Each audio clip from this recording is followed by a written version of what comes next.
LeBron nagbigay pugay kay Westbrook pero NBA fans galit na galit. Sa pagtatapos ng isang makasaysayang 18 taong karera sa NBA, inaasahan ng marami na puro papuri at masasayang alaala ang maririnig tungkol kay Russell Westbrook. At totoo naman, maraming alamat at malalaking pangalan sa basketball ang nagbigay ng respeto sa isa sa pinakadinamikong point guard sa kasaysayan ng liga. Pero may isang simpleng mensahe na naging dahilan para muling bumalik ang isang lumang kontrobersiya at ang pangalan sa sentro nito, LeBron James. Sa halip na tuluyang maging selebrasyon ang retirement ni Westbrook, biglang nabuksan muli ang usapin tungkol sa kanilang panahon sa Los Angeles Lakers. At para maintindihan kung bakit ganoon katindi ang naging reaksyon ng mga fans, kailangan nating balikan kung paano nagsimula ang lahat.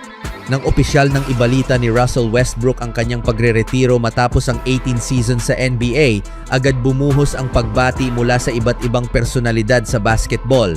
Isa sa mga nag-iwan ng mensahe ay si LeBron James, ang dating teammate ni Westbrook sa Los Angeles Lakers. Sa comment section ng farewell post ni Westbrook, maikli ngunit malinaw ang sinabi ni LeBron. Pinuri niya ang naging karera ni Westbrook at sinabi niyang ang susunod na destinasyon nito ay ang Hall of Fame. Sa unang tingin, isa lamang itong normal na pagbati mula sa isang kapwa superstar. Pero para sa ilang NBA fans, hindi ganoon kasimple ang mensaheng iyon. Sa loob lamang ng ilang oras, social media ang napuno ng mga komentong bumabalik sa isa sa pinaka-kontrobersyal na yugto ng career ni Westbrook. Marami ang nagtanong kung bakit ngayon ay nagbibigay ng papuri si LeBron, samantalang noong magkasama sila sa Lakers, ay pakiramdam umano ng ilang fans ay hindi nito sapat na ipinagtanggol si Westbrook sa gitna ng matinding kritisismo. May ilan pang mas matindi ang naging opinyon. Para sa kanila, ang paglipat ni Westbrook sa Lakers ang naging simula ng pagbagsak ng kanyang reputasyon sa mata ng maraming basketball fans. At dito nagsimula ang mas malaking debate. Talaga bang si LeBron ang dapat sisihin? O mas komplikado ang nangyari kaysa sa simpleng pagtuturo ng isang tao? Noong 2021, hindi naman papunta sa Lakers si Westbrook bilang isang manlalarong naghihingalo ang career. Sa katunayan, isa siya sa pinakamalalaking pangalan sa NBA. Mula sa Washington Wizards, galing siya sa isang season kung saan muli siyang nagtala ng triple-double average, isang bagay na iilan lamang sa kasaysayan ng liga ang nagawa. At pang-apat na beses na niyang naabot. Nadinala rin niya ang Wizards sa playoffs.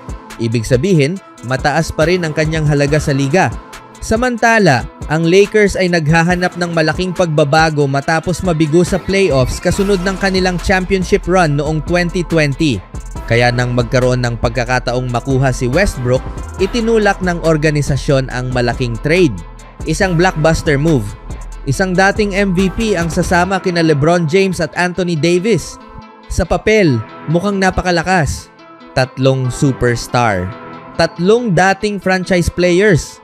3 pangalan na kayang baguhin ang takbo ng isang laro. Pero bago pa man magsimula ang season, marami ng analyst ang nagbabala. Ang tanong nila ay hindi kung gaano kagagaling ang 3. Ang tanong ay kung paano sila magkakasya sa iisang sistema. Si LeBron ay nangangailangan ng bola para makagawa ng play. Si Westbrook ay kilala rin bilang ball-dominant point guard. At si Anthony Davis naman ay pinakamabisang ginagamit kapag maayos ang spacing sa opensa. Sa madaling salita, napakaraming talento pero kulang ang natural na fit.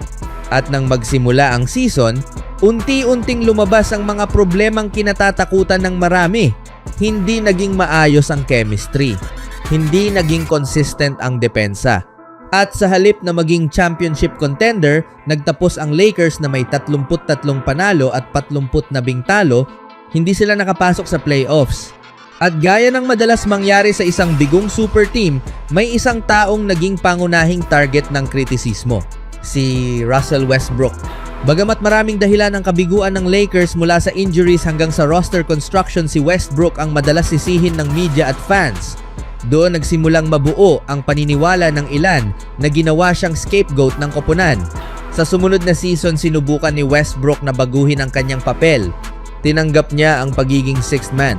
Para sa isang dating MVP na halos buong career ay starter at pangunahing bituin ng koponan, malaking adjustment iyon.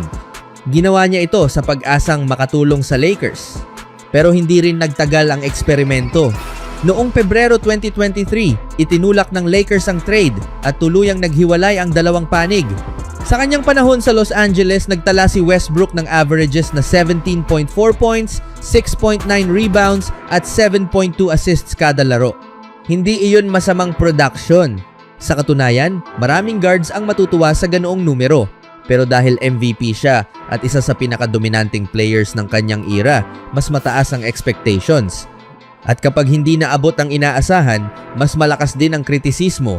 Pagkalipas ng ilang taon, may mga ulat na nagsasabing nasira ang relasyon ni na Westbrook at LeBron matapos ang kanilang Lakers stint.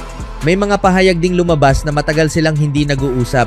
Kaya nang makita ng fans ang public tribute ni LeBron sa retirement ni Westbrook, natural na bumalik sa isip ng marami ang lahat ng nangyari noon. Para sa ilan, isa lamang itong respeto sa isang dating teammate. Para naman sa iba, parang huli na ang pagbibigay ng suporta. Pero sa kabila ng lahat ng drama, may isang bagay na halos walang makakaila. Hindi mabubura ng isang hindi magandang chapter sa Lakers ang buong career ni Russell Westbrook. Bago pa man siya dumating sa Los Angeles, isa na siyang NBA MVP. 2 beses siyang naging scoring champion. 3 beses naging assists leader. 9 beses naging NBA All-Star. At 9 na beses ding napili sa All-NBA teams. Pero ang pinakamalaking record niya ay isa sa pinakamahirap ng habulin. Si Russell Westbrook ang all-time leader ng NBA sa triple-doubles na may higit 200 sa kanyang career. Isang record na sumasalamin hindi lang sa kanyang athleticism, kundi sa kakaibang paraan niya ng paglalaro. Kaya habang maaring hati ang opinyon ng mga fans tungkol sa Lakers years, malinaw ang mas malaking larawan. Ang isang mahirap na yugto ay hindi kayang burahin ang halos 2 dekada ng elite basketball. At ngayon, habang isinasara ni Russell Westbrook ang kabanata ng kanyang NBA career, malamang na ang susunod na malaking seremonya para sa kanya ay hindi na sa loob ng basketball court, kundi sa Hall of Fame. At marahil, sa paglipas ng panahon, mas maaalala siya hindi dahil sa kontrobersiya sa Los Angeles, kundi bilang isa sa pinakamatinding competitor at isa sa pinakakakaibang statistical forces na nakita ng NBA. Pero kayo, ano sa tingin ninyo?